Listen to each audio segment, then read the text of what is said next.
Mr. Bezmenov was born in 1939 in a suburb of Moscow. He was the son of a high-ranking Soviet Army officer.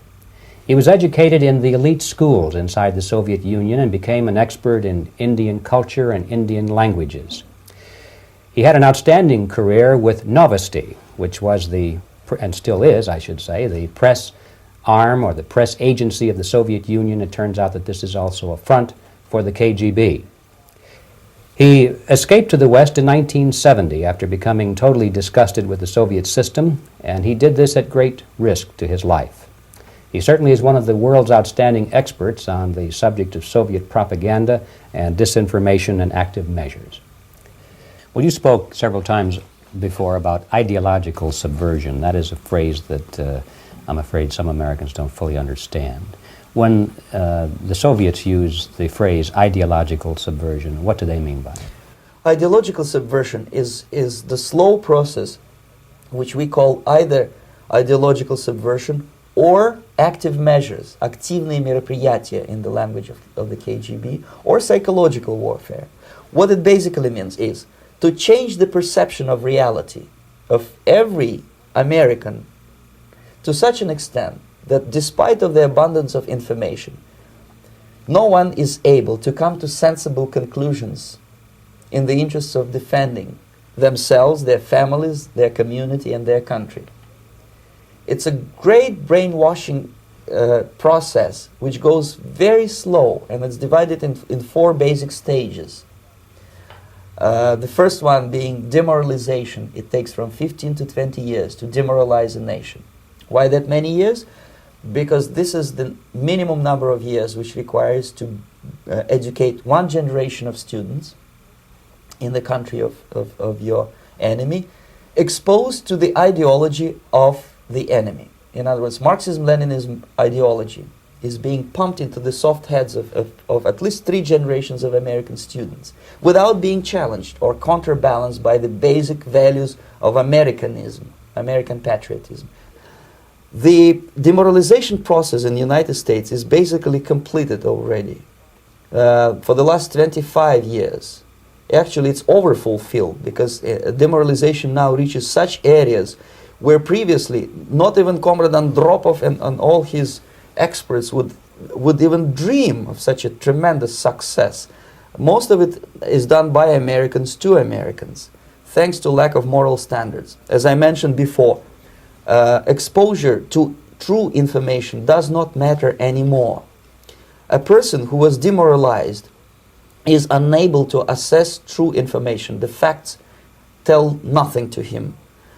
Even if I shower him with information, with authentic proof, with documents, with pictures, even if I take him by force to the Soviet Union and show him concentration camp, he will refuse to believe it until he is going to receive a kick in his fat bottom.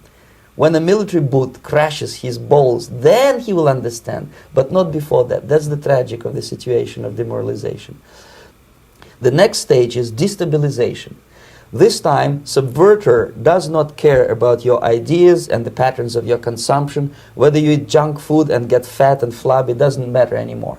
This time, and it takes only from 2 to 5 years to destabilize a nation, what matters is essentials: economy, foreign relations, defense systems.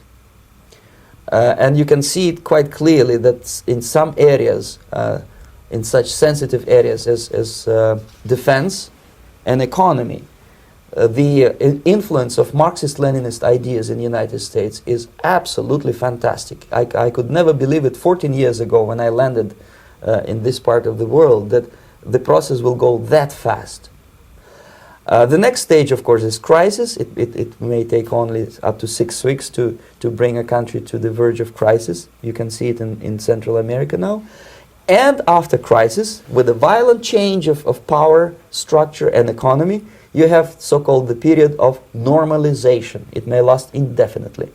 Normalization is a cynical expression borrowed from Soviet propaganda. When the Soviet tanks moved into Czechoslovakia in '68, Comrade Brezhnev said, "Now the situation in brotherly Czechoslovakia is normalized."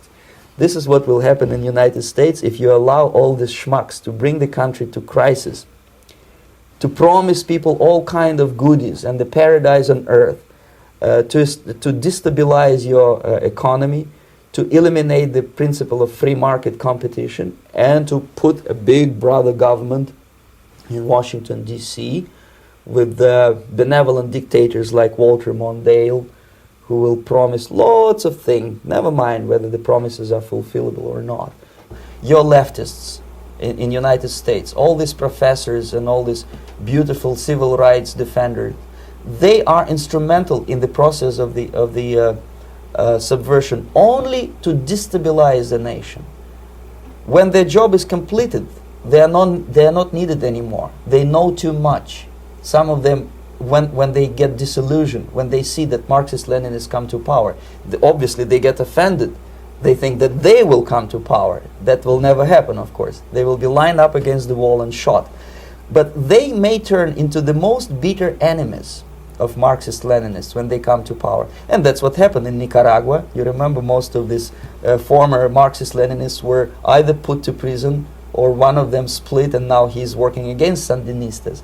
It happened in Grenada when Maurice Bishop was already a Marxist. He was executed by a new Marxist who was more Marxist than this Marxist. Same happened in Afghanistan when first there was Taraki, he was killed by Amin, then Amin was killed by Babrak Karmal with the help of KGB.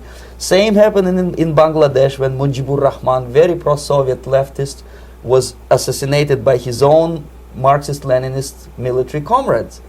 It's the same pattern everywhere. The time bomb is ticking. With every second, the disaster is coming closer and closer.